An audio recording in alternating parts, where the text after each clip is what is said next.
ऐसन गे अनवा शिव गुरु दिहालानी हो, घरवा लागे नहीं मानवा। ऐसन गे अनवा शिव गुरु दिहालानी हो, घरवा लागे नहीं मानवा।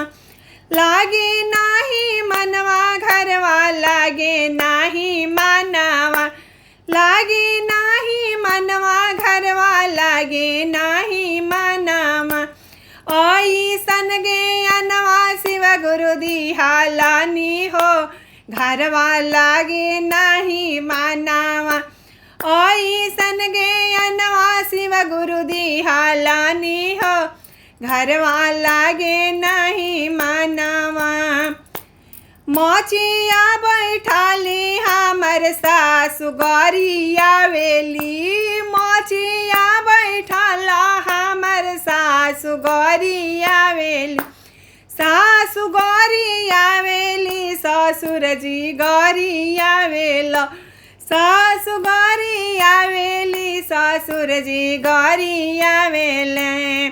अरे धैले बहू रहिया के नामावा हो, घरवा लागे नहीं मानवा।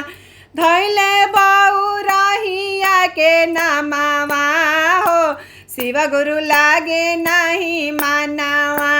ऐसन गे अनवा शिव गुरु दिहालानी हो, घरवा लागे नहीं मानवा। ऐसन गे अनवा शिव गुरु दिहालानी हो, घरवा लागे नहीं मानवा।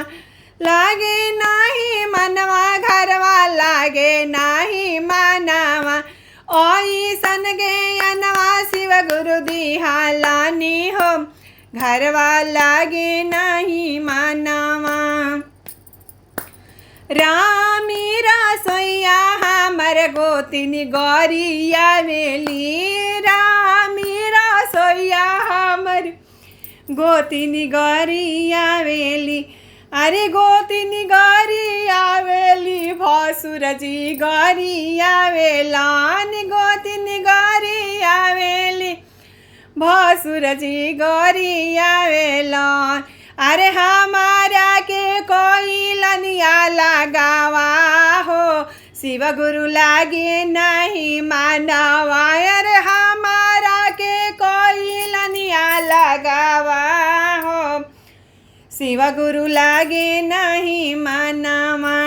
ऐसन गे अनवा शिव गुरु दिहालानी हो, घरवा लागी नहीं मानवा। ऐसन गे अनवा शिव गुरु दिहालानी हो, घरवा लागे नहीं मानवा। लागे नहीं मनवा, शिव गुरु लागे नहीं मानवा। लागे नहीं मनवा, शिव गुरु लागे नहीं मानवा। ऐसन गे अनवा शिव गुरु दिहालानी हो, घरवा लागे नहीं मानवा। ऐसन गे अनवा शिव गुरु दिहालानी हो, घरवा लागे नहीं मानवा। अरे ससुरा बैठला हमारी ननद गरिया वेली। अरे ससुरा बैठला हमर ननद गरिया वेली। ननद गरिया वेली, देवरा गरिया वेला। ननद गरिया वेली, देवरा गरिया वेला। अरे धैली बाए रानिया के नामावा हो, शिव गुरु लागे नहीं मानवा। अरे धैली बाए रानिया के नामावा हो, शिव गुरु लागे नहीं मानवा। ऐसन गे अनवा शिव गुरु दिहालानी हो, घरवा लागे नहीं मानवा।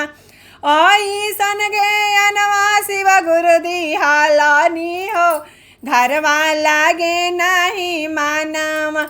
लागे नहीं मनवा, शिव गुरु लागे नहीं मानवा।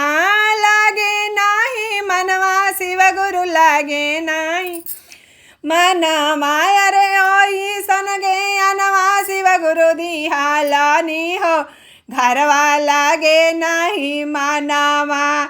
लास्ट में हमारी बात सुनी जाए कि भसुर गरियाल भसुर काहे के गरियाल जाता ना हम भसुर के गाड़ी सुना देले हो और ननद लोग के तब भसुर जी के ननद लोग के देवर लोग के गरियावल हमार काम हटे। वहाँ लोग ना